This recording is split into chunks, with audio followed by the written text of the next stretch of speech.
Welcome to this explainer. I am absolutely thrilled to map out the 2027 San Antonio Spurs season for you today. You know, when you first look at an NBA schedule, it's so easy to just get totally overwhelmed. I mean, 82 regular season games, preseason matchups, mid-season tournaments, massive international flights. It is a brutal, grueling marathon. But we aren't just going to stare at a giant wall of dates and times today. Instead, we're going to take that massive schedule and break it down into a thrilling, structured roadmap. We're going to uncover exactly how this 2027 season is designed to unfold, literally from the opening tip all the way to the final sprint. And the stakes this year, they are incredibly high. The roster has matured, expectations are rapidly shifting from rebuilding to actually contending, and every single matchup carries serious weight. So we're going to look at the gauntlets, the travel miles, and the primetime pressures to see exactly what this team is up against. To make sense of it all, our roadmap is broken into 5 key chapters: tip-off and preseason, Emirates Cup group play, the Global Games Tour, home away from home, and finally, the final stretch. All right, let's jump right into Chapter 1, tip-off and preseason. So this is where the foundation for the entire marathon is actually laid, setting the tone for the months ahead. The ramp-up officially begins on October 8th, when the preseason tips off at the Frostbank Center against the Atlanta Hawks. From there, the team runs through a really tight gauntlet of exhibition games from October 10th through the 16th, facing off against the Suns, the Jazz, and the Kings. Now, this isn't just some casual warm-up. These are heavy-hitting Western Conference rivals. Going up against that caliber of offense and defense right out of the gate, that is an immediate stress test for the roster before they even play a game that actually counts in the standings. You just know the coaching staff is going to be evaluating absolutely every rotation, every defensive scheme, and every ounce of conditioning during these matchups. But all of this rigorous preparation is pointing toward one massive date, October 20th.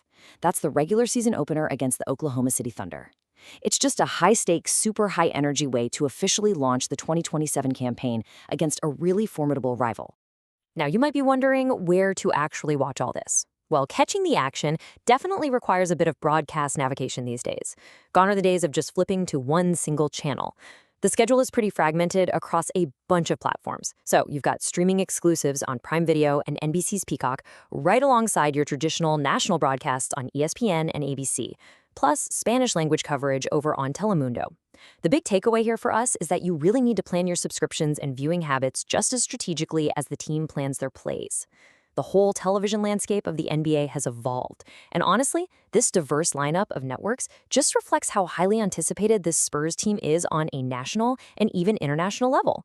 For example, that huge October 20th opener against the Thunder we just talked about, that is going to be streaming exclusively on NBC and Peacock. So if you aren't prepared ahead of time, you literally might miss the opening tip. Moving right along to Chapter 2, Emirates Cup group play.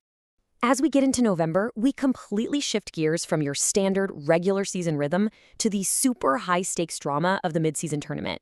The crucial point here is that November isn't just about early season standings anymore, it is about tournament survival.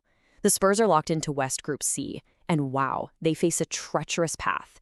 It kicks off on the road against the Sacramento Kings on November 6th.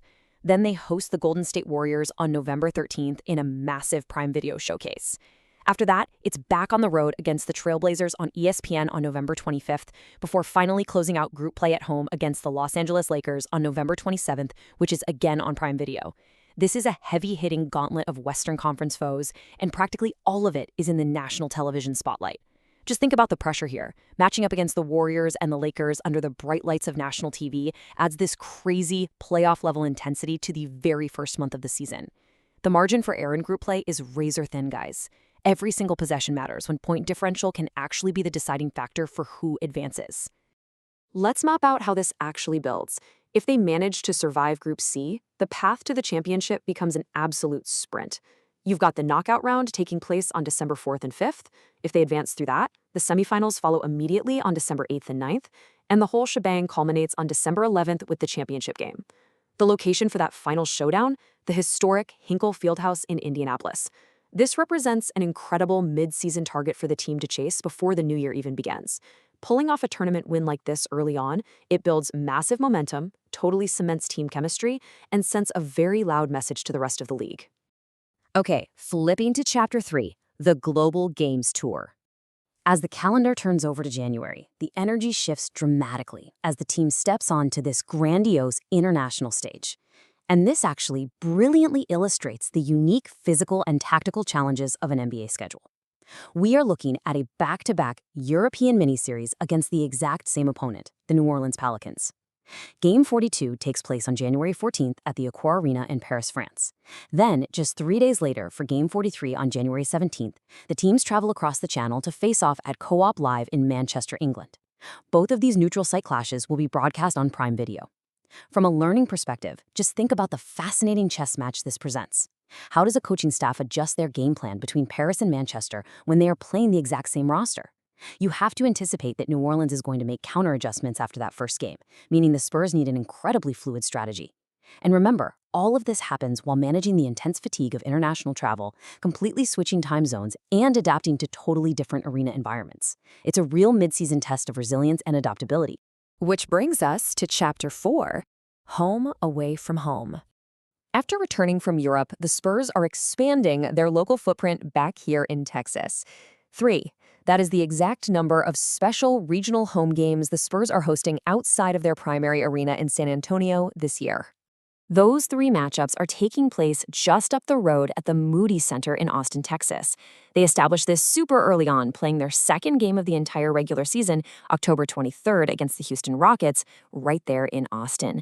Then they return for a really critical back-to-back homestand in late February. They host the Memphis Grizzlies on February 26th and the Denver Nuggets in an ABC matinee on February 28th. Expanding their footprint up the I-35 corridor is just a brilliant strategic way to build the regional fan base, and the schedule places these games at highly visible, super pivotal moments of the season. I mean, playing a home game in a different arena naturally introduces slightly different shooting backdrops and crowd dynamics, but the atmosphere in Austin promises to be absolutely electric, especially when you're going up against heavyweights like Denver and Memphis right before the final stretch of the season. And finally, Chapter 5, the final stretch. This is where the physical toll of the previous 70-plus games really accumulates. The calendar shows a crazy tight cluster of April games that will absolutely dictate the final postseason standings. Look at this. They play the Clippers in LA on April 2nd, the Lakers on the 4th, and then they have to rush right back home to face the Kings, the Cavaliers, and the Nuggets in rapid succession. Really think about the exhaustion factor here. Playing 2 highly physical games in Los Angeles back-to-back, only to immediately board a plane, fly back to Texas, and host a rapid-fire homestand against 3 teams who will also be fighting for their own playoff lives. It is a literal trial by fire. The entire 82-game regular season journey finally, officially concludes on April 11th, at home against the Portland Trail Blazers. Everything they have fought for, every single mile traveled since that October preseason culminates in this exact window. Which leaves us with the ultimate question as we wrap up this explainer. The regular season we analyzed today officially ends on April 11th, but the NBA calendar always leaves a series of blank dates marked TBD for the playoffs. All of those structured chapters we just covered, the tip-off, the Emirates Cup, the global games, the Austin expansion, and that brutal April sprint, they are all designed to prepare this team to fill in those blank dates. So based on the incredible gauntlet we just walked through, and the challenges they're going to face month after month, do you think they have what it takes to ink their names into that final, empty section of the schedule? Thank you so much for joining me to break this all down today, and I'll catch you in the next explainer.